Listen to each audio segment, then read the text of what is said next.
Central, ele é o responsável pela produção de moedas no Brasil.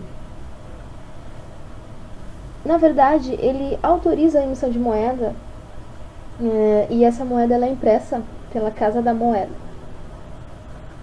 Mas será que somente o Banco Central emite moeda? A resposta é não. Na verdade, os bancos comerciais também possuem essa capacidade. Sim, eles produzem moeda escritural. Moeda escritural é como se fosse uma moeda fictícia, ela não é física, certo? E ela é originada a partir dos depósitos à vista que nós realizamos nos bancos. Só que para a gente entender como é feita essa multiplicação do dinheiro pelos bancos comerciais, a gente tem que compreender os conceitos de base monetária e meio de pagamento, né?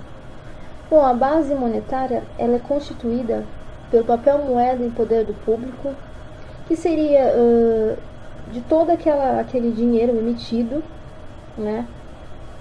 Se você subtrair o que está no caixa dos bancos, tanto dos bancos comerciais como do Banco Central, você teria então o papel moeda em poder do público, que seria aquela moeda que a gente usa para pagar um café, que seria aquela moeda que a gente usa para pagar compras ou pagar o transporte, certo? Então, a base monetária é constituída pelo papel moeda em poder do público, mas as reservas voluntárias e reservas compulsórias. E o que são as reservas voluntárias e compulsórias? De um percentual que nós depositamos em conta nos bancos comerciais, parte deles deve ficar retida, tanto em caixa do próprio banco comercial, quanto em caixa do Banco Central. As reservas voluntárias são aquelas que ficam retidas no caixa dos bancos comerciais. Ele define, através de uma política, o quanto ele vai reter desses depósitos à vista. Esse dinheiro é utilizado para cobrir déficit bancário. Já as reservas compulsórias, elas são um percentual em que o Banco Central define que o banco comercial deve deixar retido em caixa do próprio Banco Central, certo? Então essa é a base monetária. Já os meios de pagamento constituem o maior agregado monetário de maior liquidez.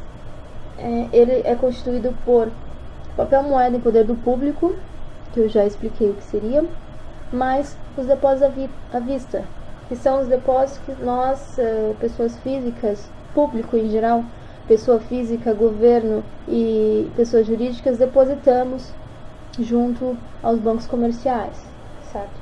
Tendo isso em mente, a gente já pode ter uma noção de como é feita a multiplicação do dinheiro, né?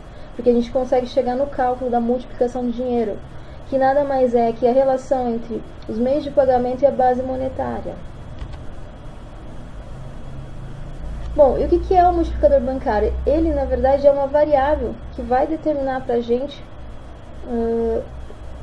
como é feita essa multiplicação da moeda, né? Ele também possui alguns parâmetros, né? Tanto comportamental quanto gerencial. O parâmetro comportamental, ele se refere ao quanto as pessoas vão depositar, né, nesses bancos comerciais. E isso não tem como ser previsto, né? É uma variável exógena, a gente não tem controle. Por isso que depende mesmo do comportamento das pessoas, tanto físicas como jurídicas e governo, que constituem o público. E também tem um parâmetro gerencial, né, que vai depender aí da decisão do Banco Central e dos bancos comerciais com relação aos encaixes, né, as reservas voluntárias e compulsórias. E isso vai depender da política, né, dos bancos comerciais com relação aos encaixes voluntários, e também vai depender da decisão do Banco Central com relação ao quanto ele vai querer que fique retido em caixa, né, de depósito compulsório. Como eu já havia dito, o cálculo do multiplicador bancário é a relação entre os meios de pagamento e a base monetária. Então vamos ao cálculo. Bom, a gente já pode então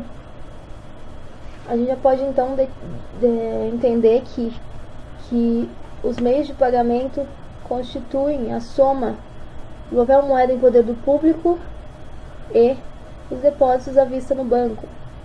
Já a base monetária constitui o papel moeda em poder do público e o total de encaixes do banco, certo?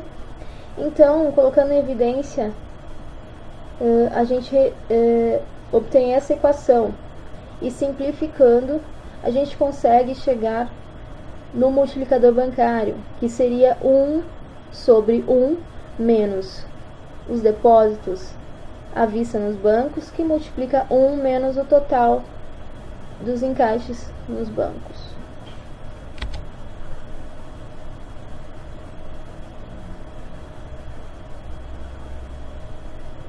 Para tornar mais visível, né, e mais fácil de compreender essa relação, a gente preparou um exemplo prático, né?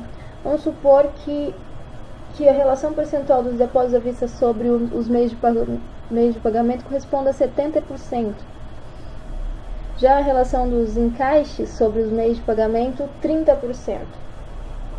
Jogando isso na nossa fórmula aqui do multiplicador bancário e trabalhando com decimais, já que trata-se de percentual, a gente chega aqui num resultado de 1,96, né? O multiplicador bancário resultou em 1,96. E o que significa dizer isso? Significa dizer que cada uma unidade monetária, o banco possui a capacidade de originar 1,96 unidades monetárias, certo? Então, para cada uma unidade monetária depositada no banco comercial, né, nos bancos comerciais, o banco comercial ele consegue produzir cerca de 2 unidades monetárias, certo? E qual que é a relação que a gente pode extrair desse multiplicador? Bom, a gente pode perceber que quanto maior forem os depósitos à vista, maior será o meu multiplicador bancário, certo? Então ela é uma relação diretamente proporcional. Logo, se a gente tiver um número baixo de depósito à vista, o multiplicador bancário ele irá diminuir. Já os encaixes, essa relação ela é inversamente proporcional, né? Quanto maior forem os encaixes, as reservas voluntárias e reservas compulsórias, menor vai ser o multiplicador bancário.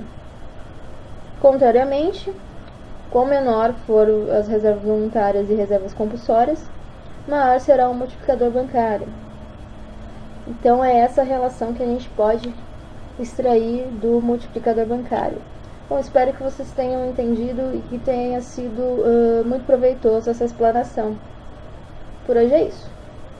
Até mais.